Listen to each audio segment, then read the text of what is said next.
সবাইকে অনন্যা সোয়েনবি কিচেনে স্বাগত।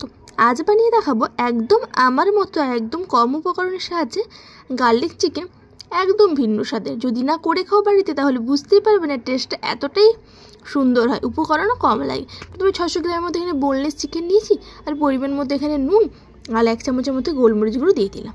এখানে দিয়ে দিলাম 1 টেবিল চামচের মতো রসুন বাটা আর একটা লেবুর হাফ। ভালো করে রসটা বের করিয়ে ওতে দিয়ে দেবো ডিমটা দিয়ে আগে ভালো করে মিশিয়ে নেব।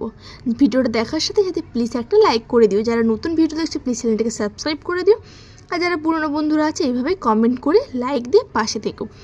তারপর এখানে দিয়ে দিলাম 3 টেবিল চামচের মতো কর্নফ্লাওয়ার। এখানে শুধু কর্নফ্লাওয়ার ইউজ করব, অন্য কোনো কিছু ইউজ করব না। একদম কোটিংটা কিন্তু পাতলা হবে, এখানে মোটা কোটিং হবে না। একদম পাতলা কোটিং করার পর কড়াইয়ের মধ্যে পরিমাণ মতো তেল দিয়ে ওতে এবারে চিকেনগুলোকে ছেড়ে দেবো। তেলটা ভালোভাবে গরম হয়ে গেলে সমস্ত চিকেনগুলোকে কিন্তু এইভাবে ভেজে নেব। যখন অপর দিকটা একটু ভাজা হয়ে যাবে তখন উল্টে নেব। এখানে কিন্তু চিকেনটা একটু সাদা সাদাই হবে, যেহেতু আমি কোনো কিছু চিকেনের ম্যারিনেটের সময় মেশাইনি। আর এইভাবে ভেজে নেবেন, একদম হালকা পাতলা একটা কোটিং হবে।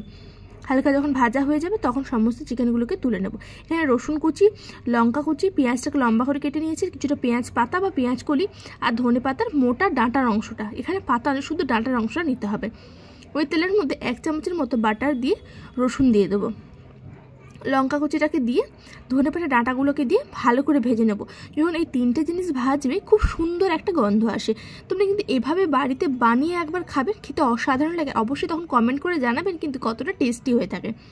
তারপর লম্বা করে কেটে রাখা পেঁয়াজগুলোকে দিয়ে কন্টিনিউ রসুনের সাথে ভেজে নেব।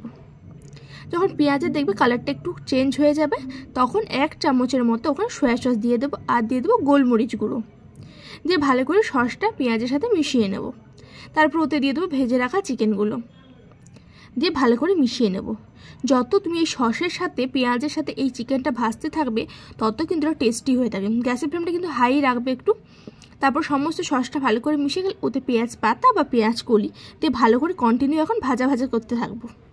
যখন ভালো একটা গন্ধ চলে আসবে তখন 1 টেবিল চামচ কর্নফ্লাওয়ার জলে গুলিয়ে দিয়ে দিলাম, দিয়ে ভালো করে মিশিয়ে নেব।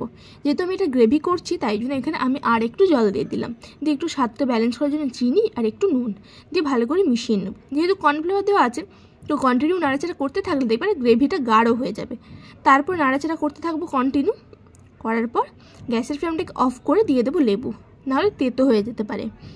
নাড়াচাড়া করে নেবো লেবুটা দেওয়ার পর। এখানে কিন্তু তৈরি আমার গরম গরম একদম গার্লিক চিকেন। এইভাবে বাড়িতে বানিয়ে খাবে। সবাইকে ধন্যবাদ।